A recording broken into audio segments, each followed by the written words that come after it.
Hi, everyone, and welcome to another live edition of the Ethicast, coming to you from Atlanta, Georgia at the 16th Annual Global Ethics Summit. Special shout out to everybody who's attending live. We see you. We're so glad you're here, and we hope you're having a fantastic time at Global Ethics Summit.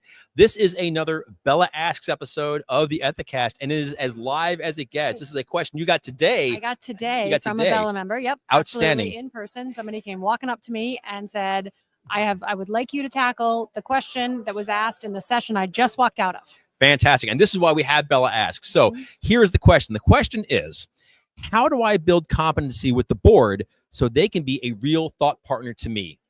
Yeah, and so this was a great question that was asked in one of our sessions at the end of the session, and the session itself had been about kind of how to think about your relationship to the board, reporting to the board, that sort of thing. And the question really challenged the fact that in many cases, the people you are interacting with at the board may be very good, very competent directors coming from very different backgrounds and have really, at the end of the day, very little idea what you actually do as a chief compliance officer, right? Sure. What does a good program look like? And how, if that's the case, if you are reporting into the audit committee, for example, and the competency to be a member of the audit committee and particularly to be the chair of the audit committee is really about financial reporting competence, right? It's about being somebody who satisfies the SEC's regulations as far as audit members are concerned. If you're a public company, how do I take that person who's got this like deep knowledge of audit standards and all of those sorts of things and turn them into a compliance expert such that they're able to really be the kind of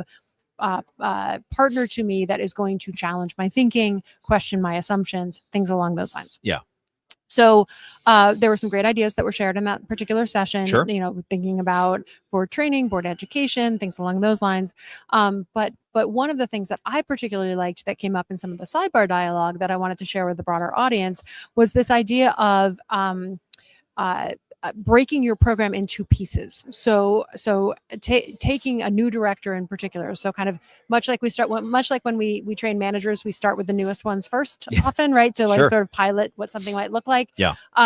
Doing something very similar with your new directors. So if you're onboarding a new director, taking the ethics and compliance program and some of the guidance that is out there and really kind of stepping them through the segments of what a good program looks like in a very actionable fashion. So figure out who the directors are, where are they coming from, and what are the pieces of the program that they might have been familiar with from their prior experience, and then talking to them about what it looks like for you. So not dissimilar to onboarding a new CEO, for example, right? To make sure, or member of your management team, to think about how they can potentially be a good thought partner. And the other thing that came up was a little bit of storytelling, right? Okay. So instead of just reporting on your basic stats or even your advanced stats, telling a story with your statistics, right? This is what we're seeing, and this is why we think we're seeing it, and this is what it means, and this is what it might tie to in the news. Pulling out a story from the news that would show how this particular thing might have gone wrong.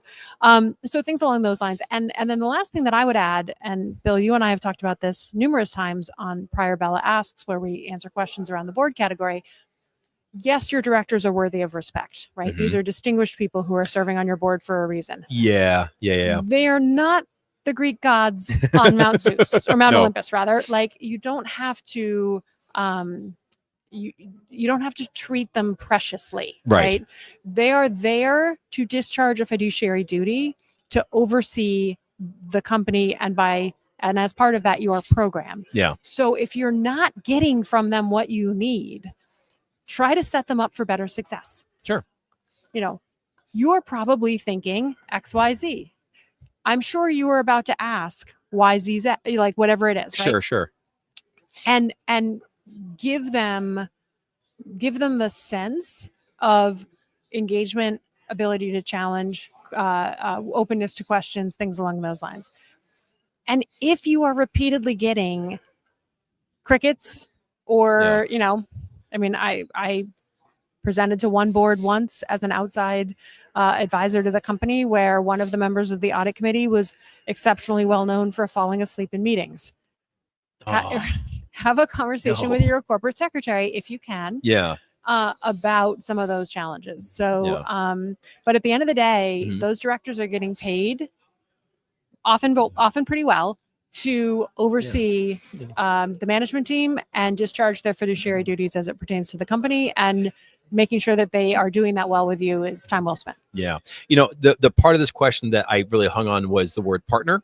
On this, and we're talking about they're not gods on Mount Olympus, that they are in fact partners. They're there to do a job, and they're going to, I think, we kind of we look at this as a one-way thing. Those directors, they need partners to be successful on their own as well. Yeah. Nobody wants to be a bad director necessarily. Right, absolutely. And if you think there depending on the industry you're in, there are certain things that you can use as part of this exercise with your directors in particular. So maybe you're getting ready for D&O insurance renewal. Sure. That's a great opportunity to have a conversation with your directors about like, hey, this is why we have these elements. This is what it looks like for you to be covered, right? Maybe you're getting ready to deal with some of the credit agencies. Yeah. Talking about your program so that the company is making sure that they continue to be a creditworthy organization. That's time well spent. Maybe you're talking to your bankers, right? There's so many places where you are engaging with outside bodies whose opinions and thoughts matter tremendously to the director community. Yeah. Take advantage of every one of those opportunities as part of that. Sure. Do you mind if I ask you a follow-up question? Bill, I never mind a follow-up question. I know, it's why I like asking you. I know what the answer is. This is a little bit out of left field though, but and I promise this is on the topic we're discussing, but you and I, we talk a lot about psychological safety, and it's a very common theme here. It strikes me as, if you want to have a really productive board relationship with top leadership, like the air for psychological safety seems like it gets thinner at the board level. So I have to ask, this seems like a thing where the stronger your overall culture of psychological safety is, that does ultimately, move upwards as well. And it seems like that was something you want to tap into for the sake of a better board relationship. Yeah, for sure. At last year's Global Ethics Summit, we had a panel of people talking about how they build a relationship with the board. And one of the pieces of advice, it was a great session. So good. Still on the BELA Member Hub, by the way, if you guys want to go back and look at that one from last year. But one of the pieces of advice in that session was be relevant. Yep. Be short. Yep. Be gone. Be gone. Right.